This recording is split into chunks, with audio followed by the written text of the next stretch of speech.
Européen a adopté ce mercredi en séance plénière à Strasbourg à une très grande majorité l'accord agricole entre le Maroc et l'Union européenne. L'accord approuvé à 444 voix pour est un nouveau pas franchi dans les relations entre le Maroc et l'UE. Le reportage de notre envoyé spécial Jadeh Barden sur un récit de Salim Abneb.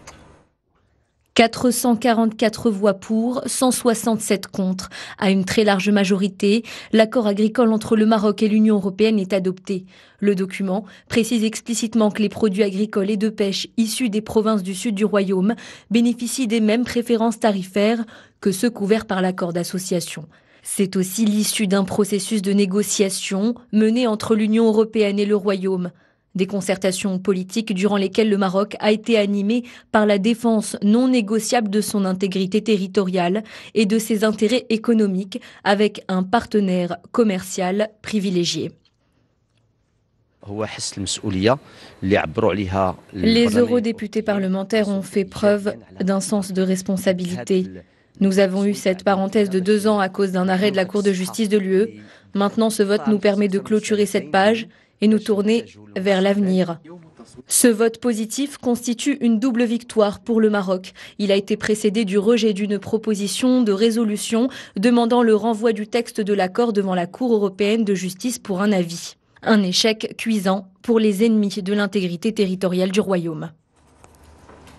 Un vote qui a tout de suite suscité de nombreuses réactions dans le Royaume, à commencer par celle du ministère des Affaires étrangères qui se félicite de l'adoption de cet accord qui vient confirmer que les produits agricoles et de pêche issus des provinces du sud du Royaume bénéficient des mêmes préférences tarifaires que ceux couverts par l'accord d'association du côté des professionnels. On salue également un vote qui vient relancer le partenariat agricole entre le Royaume et l'Union européenne. Reportage Hussein Nouzig et Melody Zindine. Le commentaire est de Hind.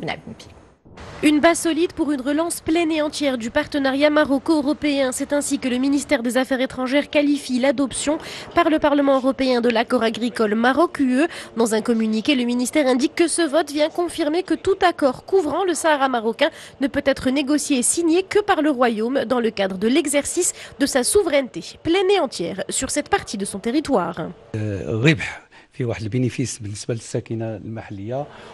Cet accord va bénéficier aux populations des provinces du Sud qui ont été consultées, et ce, à travers leurs représentants et leurs élus.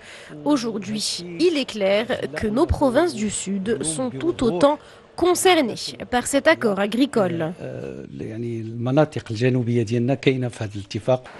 L'accord adopté aujourd'hui souligne explicitement que les produits agricoles et de pêche issus des provinces du sud du Royaume bénéficient des mêmes préférences tarifaires que ceux couverts par l'accord d'association.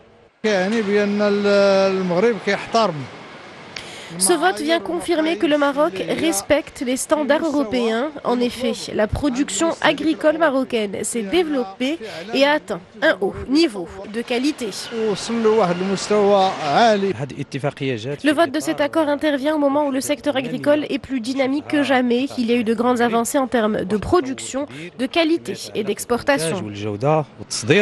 Pour le Royaume, cet accord vise à préserver les intérêts économiques d'un secteur important avec un partenaire commercial privilégié. Un vote qui vient couronner un long processus de négociations techniques et de concertation politique engagée entre l'Union européenne et le Maroc. Et nous allons continuer de parler de cet accord. Avec moi sur le plateau, notre consultant, professeur Khalid Chegraoui. Bonsoir. Bonsoir. Alors, 2 ans après l'arrêt de la Cour de justice européenne, est-ce qu'on peut dire que le partenariat maroco-européen repart sur de nouvelles bases? Déjà, il faut rappeler que le partenariat maroco-européen est un partenariat qui date de belle lurette. Ça fait des années qu'on est en train de travailler ensemble. Ça a été concrétisé en 2013 par l'accord de libre-échange entre les deux espaces. Et bien sûr, il y a eu énormément d'accords en ce sens-là. Ce qui s'est passé dernièrement, il faut le rappeler, c'est qu'à partir de 2015, principalement de décembre 2015 et 2016, les adversaires de l'unité nationale ont commencé à mettre en place un certain nombre de stratégies, et principalement quand ils sont allés à la Cour de justice européenne afin de stopper les modèles de coopération maroco-européens et surtout poser la question des produits issus du Sahara et quelle traçabilité peut plus ou moins affirmer le fait que le Maroc exploitent ces zones-là. Et bien sûr, il y a eu un jugement de la Cour qui a stoppé net presque un certain nombre de processus législatifs. Ça n'a pas empêché la coopération de continuer de bonne foi entre les deux espaces. Et bien sûr, il y a eu par la suite un mandat de la Cour de justice afin de pouvoir changer un certain nombre de bases juridiques et surtout mettre en place les bases juridiques qui vont établir les relations saines entre les deux espaces. Au fait, l'idée du Polisario afin de stopper le Maroc et de l'empêcher d'avoir des rapports avec l'Europe et inclure le Sahara s'est retournée contre eux. Et aujourd'hui, il y a les bases juridiques qui déterminent ce processus-là. Cette décision du Parlement européen vient confirmer la position adoptée par le Royaume durant les discussions avec l'Union européenne. Dans quelle mesure le vote massif d'aujourd'hui constitue un revers pour les adversaires de l'intégrité territoriale? C'est plus qu'un revers du moment que tout ce qu'a aspiré le Polisario et leurs amis, qu'ils soient européens ou principalement le gouvernement algérien, s'est retourné contre eux. Le fait de vouloir empêcher de poser la question sur les produits, sur les investissements concernant les zones du Sud, s'est retourné contre eux du moment que l'arrêt de justice de la Cour internationale a donné mandat d'ailleurs à la Cour, au Parlement européen, qui a envoyé un certain nombre de commissions. D'ailleurs, il y a eu plusieurs visites, plusieurs commissions sont allées dans les territoires du Sud. Ils ont rencontré les élus, ils ont rencontré les autorités marocaines, ils ont rencontré les ONG, la société civile, et ils ont vu, au fait, c'était clair et net, que la population bénéficie d'un retour d'investissement énorme et que le Maroc fait des efforts énormes. D'ailleurs, pour chaque dirham issu du Sahara, il y a 7 dirhams investis dans cette région. Ce qui fait que